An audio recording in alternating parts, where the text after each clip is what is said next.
Welcome to part 10 of the Yanzhou campaign. Last time, Hao Meng turned around a dangerous situation and inflicted a massive defeat on the Qingzhou. We captured Guandu from the Cao clan, very strategic, and we cleared up the Qingzhou sieges against us, so our defensive operations are complete, and now we're turning to attack them.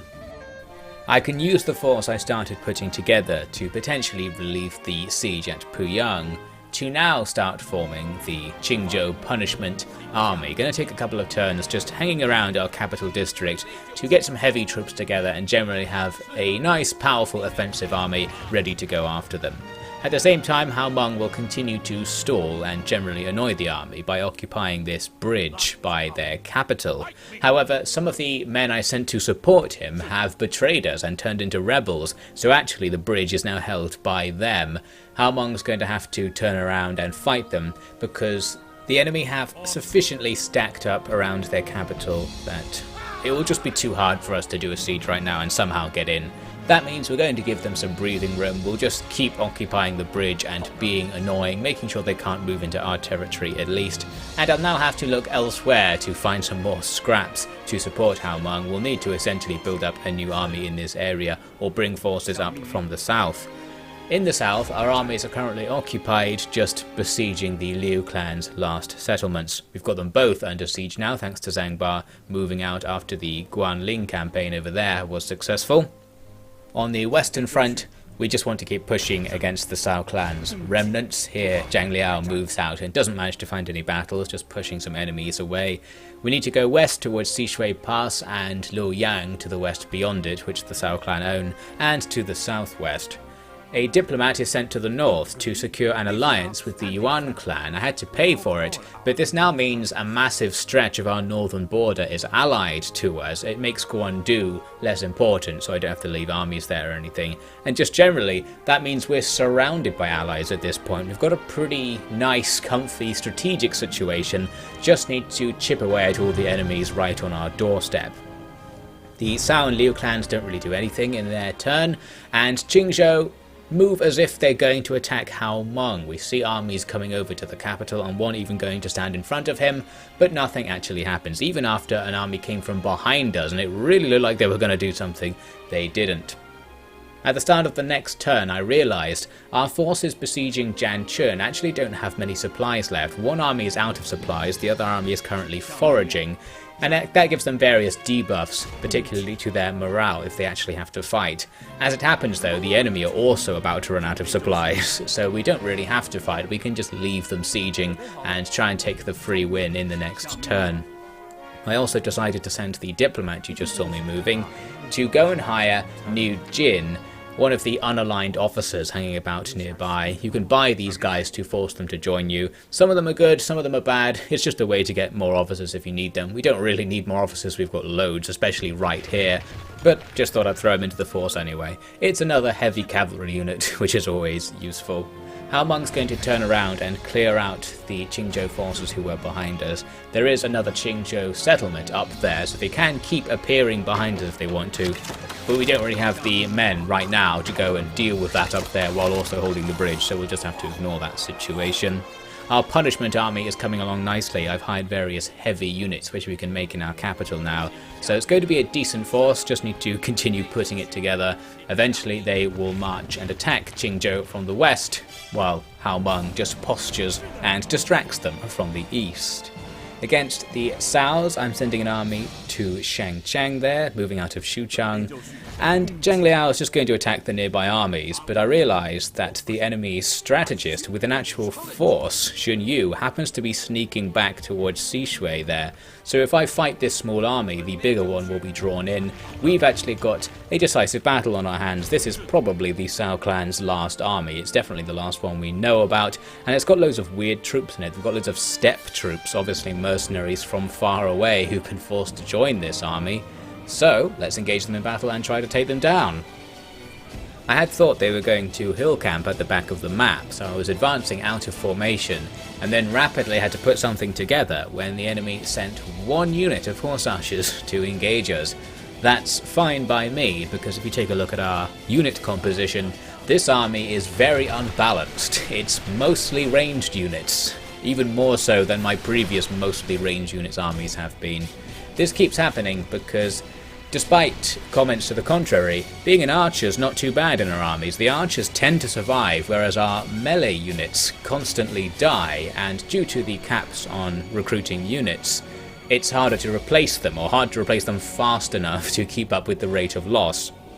That means armies that have seen lots of action, like Zhang Liao's, are gradually being made only archers because I'm recruiting things mostly evenly. So I need to stop recruiting archers basically and just focus on using our slots to recruit melee units. This initial fight is easily won, especially after my light cav drive those horse archers away. As they get closer to Jinyu's formation, he comes out with some more horse archers for us.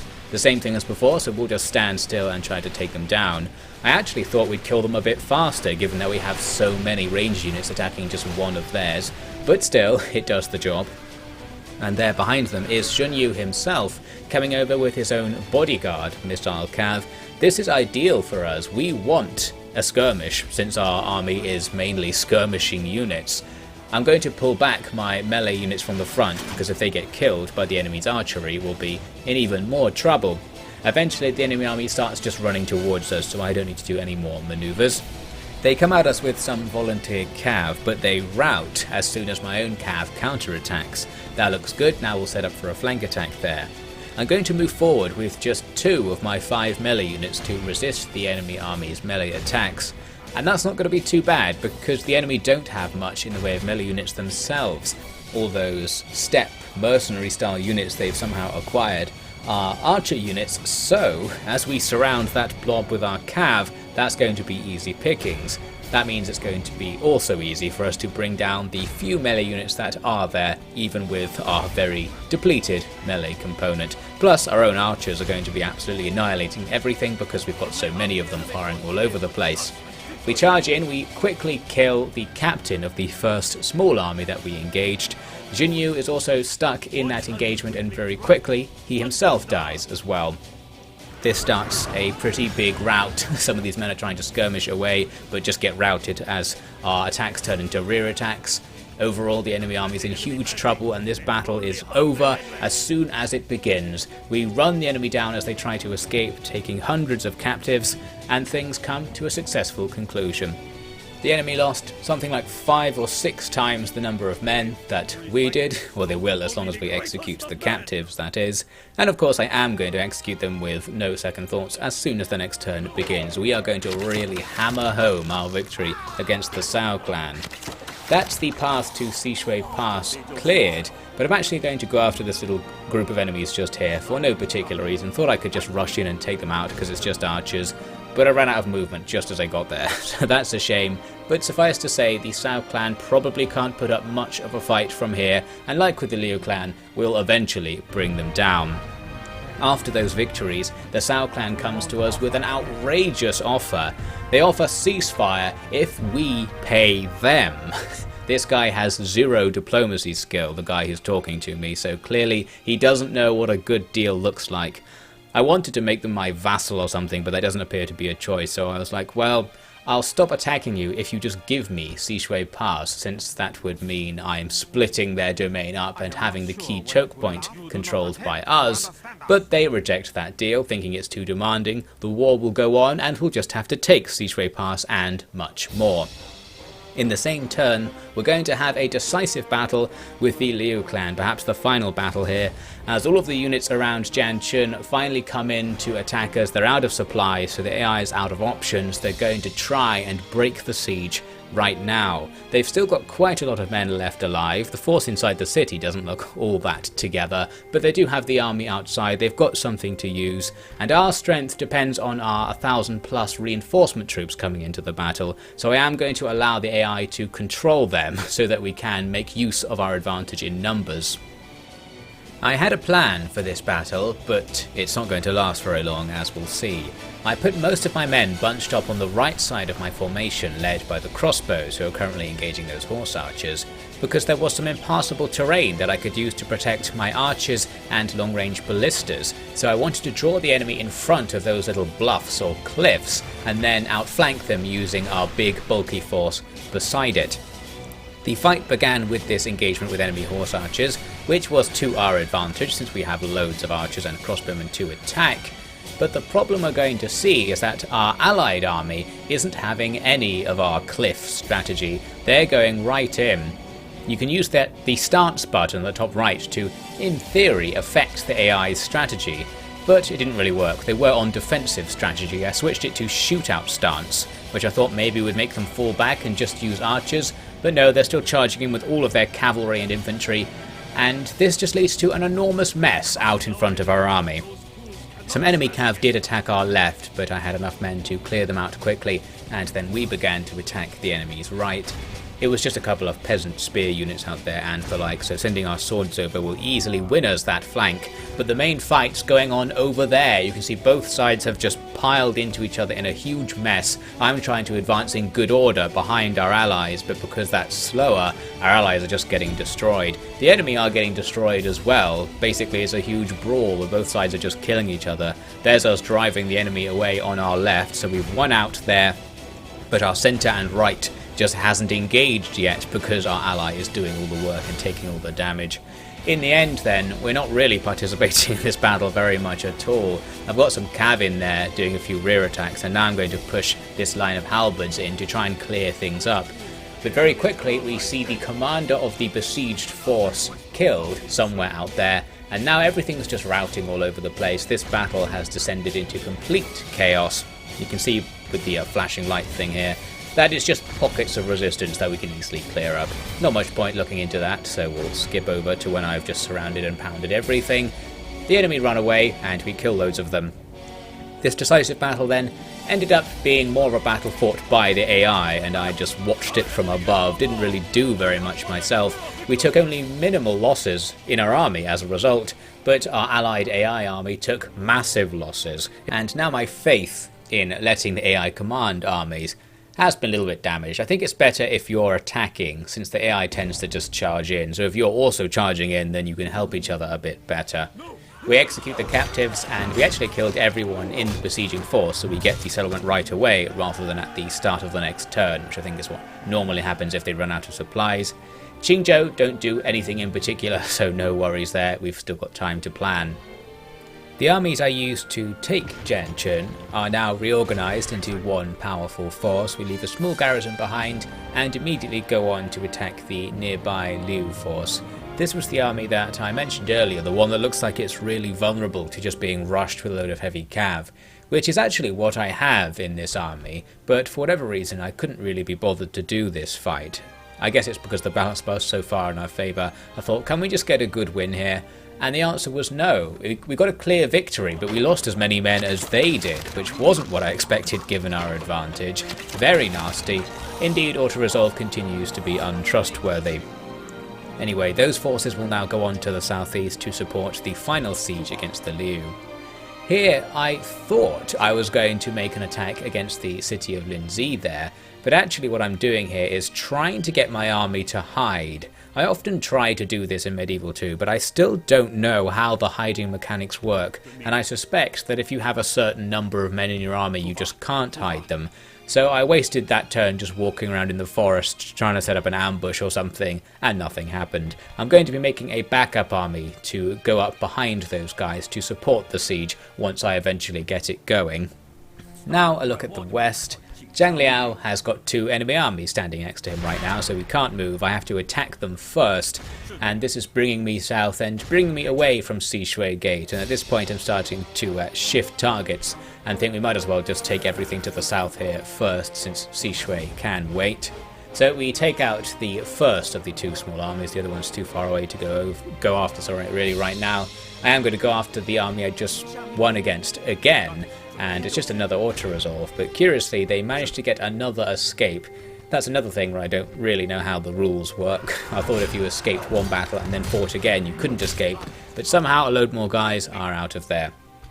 Anyway, we'll just leave Zhang Liao there for now to help support the siege. I was thinking I could make the siege attack right now while both armies are here, but after checking it I decided that I didn't have enough siege equipment to do it safely right now or do it optimally.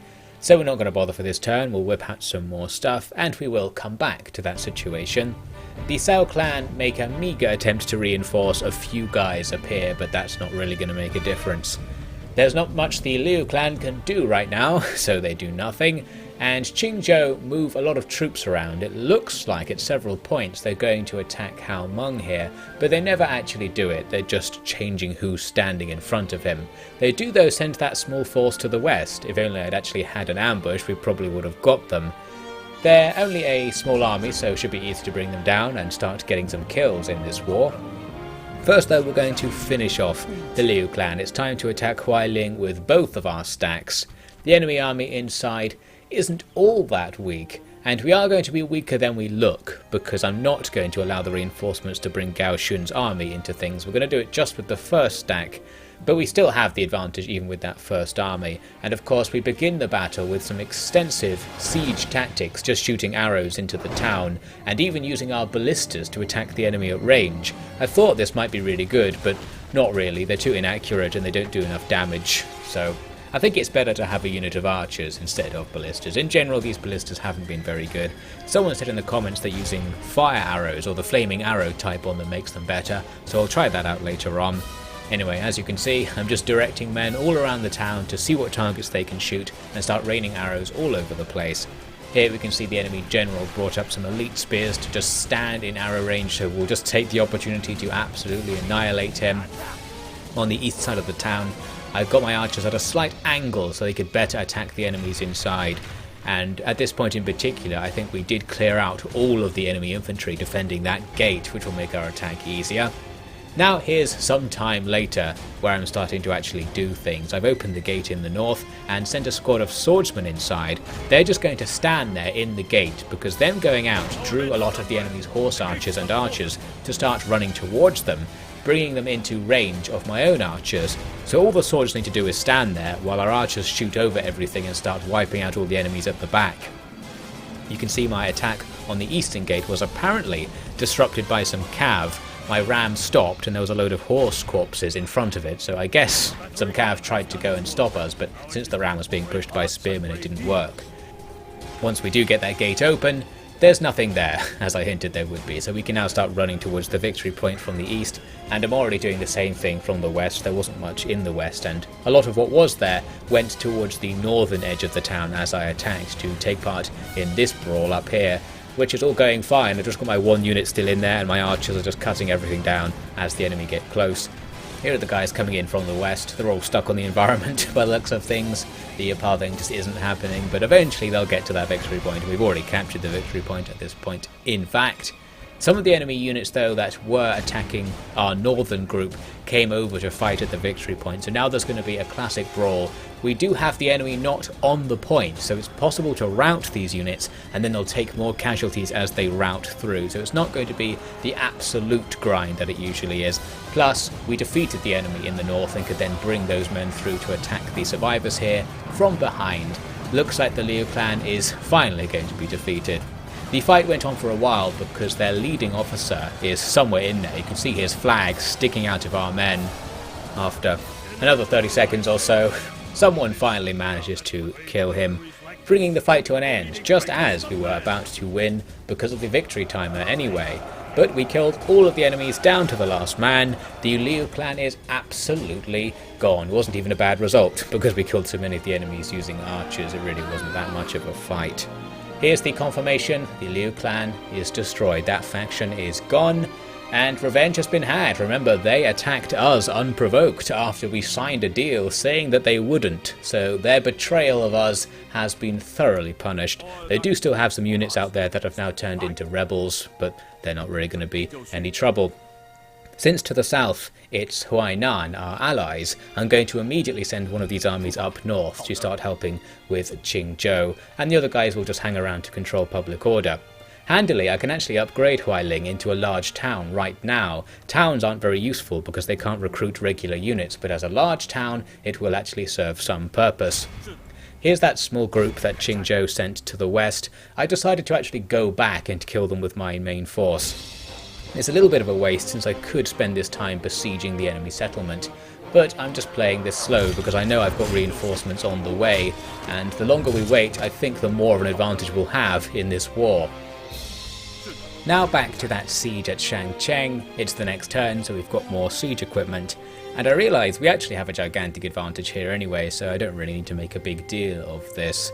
Considered going in manually just because it's kind of unfair to use auto-resolve in a city assault, because the AI can punish you and deal big damage to you as you go in.